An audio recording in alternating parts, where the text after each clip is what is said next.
شهید علی اکبر آشوری در 3 شهریور ماه سال 1346 در شهرستان فومن چشم به جهان گشود.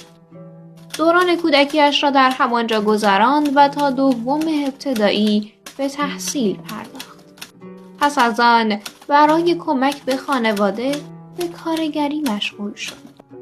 در مرداد ماه سال 1366 از طریق سپاه فومن به خدمت سربازی اعزام گردید و راهی جبهه‌های نبرد شد.